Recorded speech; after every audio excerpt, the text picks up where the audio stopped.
इंसान की फितरत बड़ी अजीब होती है। उसे तब तक कोई बात समझ में आती ही नहीं है जब तक वो खुद से नुकसान ना झेल ले, और जब वो मुसीबत में फंस जाता है, उसका बुरा समय आ जाता है, तब वो ये रोना रोता है कि किसी ने मुझे सही समय पर समझाया क्यों नहीं। लेकिन उसी इंसान को जब सही समय पर कोई बात समझाई जाती है तब वो किसी की नहीं सुनता। वो इसीलिए किसी की नहीं सुनता क्योंकि उस समय वो अपने मन की सुन रहा होता है। थोड़ा सा सो लेंगे तो क्या बिगड़ जाएगा, जल्दी नहीं उठेंगे तो क्या बिगड़ जाएगा, अरे आराम करना भी तो बहुत जरूरी होता है। ये सारी बातें आप नहीं, आपका मन आपसे कहलवाता है। जरा अपने मन से एक बार ये कहकर देखो, थोड़ा सा नहीं सोओगे तो क्या बिगड़ जाएगा, थोड़ा सा जल्दी उठ जाओगे तो क्या बिगड़ जाएगा, जिंदगी में मेहनत करके कुछ हासिल कर लोगे तो क्या बिगड़ जाएगा। तब आपका मन आपसे कहेगा कि कुछ बिगड़ेगा नहीं बल्कि बहुत कुछ बेहतर बन जाएगा। जरा सोचो, तुम क्यों पैदा हुए हो इस धरती पर, तुमने जन्म क्यों लिया है, क्यों खा रहे हो और क्यों जी रहे हो।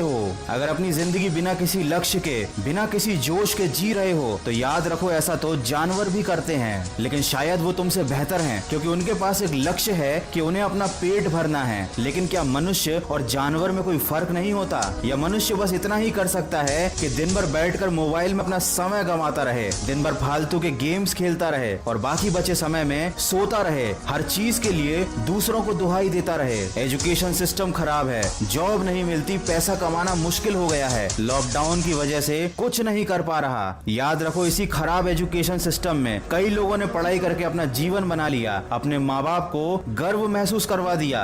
बेरोजगारी के इस दौर में लोगों की बहुत अच्छी अच्छी नौकरियां लग गई, लोग एक से बढ़कर एक बिजनेस खोल चुके हैं। जहां तुम्हें पैसा कमाना मुश्किल लग रहा है, वहां लोग महीने के इतने पैसे कमा रहे हैं जितना शायद तुम आने वाले 10 साल में भी ना कमा पाओ। तो जरा अब ये सोचो कि जब दुनिया में इतना कुछ हो रहा है, लोग इतने आगे बढ़ रहे हैं, तो तुम क्यों पीछे छूट रहे हो। मैं ये नहीं कहता कि दूसरों की नकल करो, उनके पीछे भागो, लेकिन इतना तो कर ही सकते हो ना कि अपनी जिंदगी को बेहतर बनाने के लिए आलस्य को छोड़कर मेहनत का रास्ता पकड़ो। इतना तो कर ही सकते हो ना कि आने वाले दिनों में तुम्हें अपनी जरूरतों के लिए दूसरों के आगे हाथ ना फैलाना पड़े। इतना तो कर ही सकते हो ना कि जब कोई तुमसे पूछे कि तुमने जिंदगी में क्या किया तो तुम्हारे पास एक जवाब हो। जवाब तो अभी भी है तुम्हारे पास हर सवाल का, लेकिन याद रखो, वो जवाब नहीं, वो एक्सक्यूज है, वो एक बहाना है तुम्हें खुद को सही साबित करने का, दुनिया को ये बताने का कि तुम जिंदगी में कुछ नहीं कर पाए तो उसके पीछे क्या कारण था। ये बहाने तुम्हारे मन को तो संतुष्टि दे सकते हैं लेकिन तुम्हारी जिंदगी को कुछ नहीं दे सकते। ये तुमसे वो सब छीन लेंगे जिसके तुम हकदार हो। इसलिए कसम खा लो कि कल की सुबह जिंदगी की एक नई शुरुआत होगी। अपने आलस्य को बीत